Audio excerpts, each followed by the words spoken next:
कम से कम 6 से 7 घंटे की सेल्फ स्टडी का टाइम जरूर निकालना चाहिए। This is first. सेकंड, हमें अपने शेड्यूल के लिए ब्लॉक्स में टाइम ब्लॉक करना चाहिए। This is known as time block. जैसे अगर आप कुछ नहीं कर रहे हैं, सिर्फ यूपीएससी की तैयारी कर रहे हैं या किसी भी एग्जाम की तैयारी कर रहे हैं, तो अपने दिन को 4 से 5 ब्लॉक्स में बांट लीजिए, 2-2, ढाई घंटे के ब्लॉक्स के अंदर। या अगर आपको फोकस कम लगता है, आप थक जाते हो 1 या 1.5 घंटे बाद, तो 1.5 घंटे का 1 घंटे का ब्लॉक आप पढ़ाई का बना सकते हो। लेकिन जो भी है बड़ा डेडिकेटेड होना चाहिए। जैसे ब्रेकफास्ट के बाद ये 1.5 घंटा या 2 घंटा मैं ये काम करूंगा, उसके बाद I will take a break, उसके बाद ब्रेक लीजिए, फिर दोबारा से 2 घंटे काम कीजिए, फिर ब्रेक लीजिए, फिर 2 घंटे काम कीजिए, फिर ब्रेक लीजिए 1 घंटे का, आधे घंटे का। इससे क्या होता है, आपको रेगुलर टाइम्स पे ब्रेक भी मिल जाता है और जो वो 2 घंटे हैं यू रिमेन क्वाइट फोकस्ड। आपका फोकस बनता है क्योंकि आपको पता है कि अब ये 2 घंटे मुझे और कुछ नहीं करना है। Some people like more dynamism. वो 2 घंटे अगर उन्होंने जीएस पढ़ लिया, उसके बाद उन्हें जीएस पढ़ने का मन नहीं करता, उन्हें लगता है अब ऑप्शनल पढ़ते हैं। If you are that kind, अगर आपको वैसे पढ़ाई करना अच्छा लगता है तो अपने दिन को 4 भाग में बांटो। पहले 1 घंटे में, पहले 2 घंटे में, ढाई घंटे में जीएस का स्टैटिक पोर्शन कंप्लीट करो। अगले 2-2.5 घंटे में ऑप्शनल को पढ़ो, उसको प्रैक्टिस करो। अगले 2-2.5 घंटे में न्यूज़पेपर पढ़ लो, करंट अफेयर्स की जो आपको थीम्स प्रिपेयर करनी है वो कर लो। और लास्ट का जो घंटा है उसमें एमसीक्यूज की प्रैक्टिस करो। अगर आप कहीं पे क्लासेस करें तो वहाँ पे ऑफ कोर्स जैसे हम तथास्तु में हर डेली टेस्ट होते हैं, टेस्ट होते हैं, मंथली टेस्ट होते हैं, तो वो जो टेस्ट होते हैं वो आप उस वाले पोर्शन के अंदर करो, ताकि उस वाले टाइम स्लॉट में करो, ताकि आपकी प्रैक्टिस भी हो जाए और आंसर राइटिंग जो आपको लिखते हो वो आंसर राइटिंग आप करो। सो दिन में 4 ब्लॉक्स आपके रहेंगे।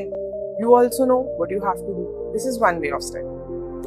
But there are some students, कुछ बच्चे ऐसे होते हैं जिनको एक साथ सब्जेक्ट खत्म करने में आनंद आता है। उन्हें ऐसा लगता है कि 1 घंटे में तो हमने सिर्फ माहौल बना है, अभी पढ़ाई शुरू हुई है, तो मुझे एट अ स्ट्रेच एक ही सब्जेक्ट पढ़ना है 1 घंटे। इसमें भी कोई बुराई नहीं। अगर आपको ऐसे पढ़ाई करना ज्यादा अच्छा लगता है तो again divide your day in 4 slots, उसमें कोई चेंज नहीं है। But in the same slot you will be studying the same subject, and in one day you will be studying one subject, next day maybe you'll be doing current affairs, next day maybe you will be doing the optional, uske next day maybe you will be devoting more time to answer writing and MCQs. But I will suggest कि आप MCQs और answer writing daily basis पे करो, because it has a compounding effect.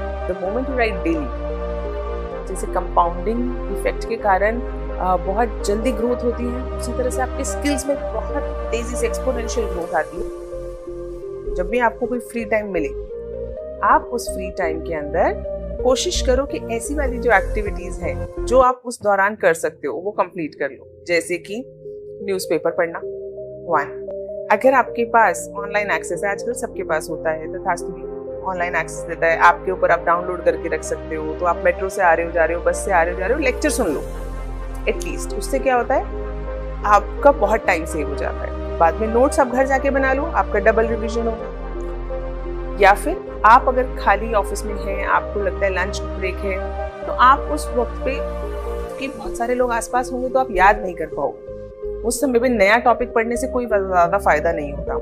उस समय को आप MCQ practice के लिए यूटिलाइज कीजिए, बिकॉज एमसीक्यू प्रैक्टिस में नेचुरली आपका ध्यान लग जाए। आपको अपना शेड्यूल खुद ही बनाना चाहिए। कई बार आप मेंटर की मदद ले सकते हैं, जैसे मेंटर्स होते हैं वो आपकी मदद कर देते हैं आपका शेड्यूल बनाने में, लेकिन फिर भी it should be your choice, because आपको सबसे अच्छे से पता है कि आप कौन से समय में सबसे ज्यादा एक्टिवली पढ़ाई करते हो, किस समय पे आपको कितने घंटे की उस पढ़ाई को करने का मन कर रहा है। So make your own schedule. और अगर आप 70 to 80% भी अपना शेड्यूल फॉलो कर पाते हैं, don't obsess about it. It's okay. Sometimes there will be distractors. बीच में कोई तबीयत भी खराब होगी, कोई घर पे भी आ जाएगा, कुछ और काम भी आ सकता है।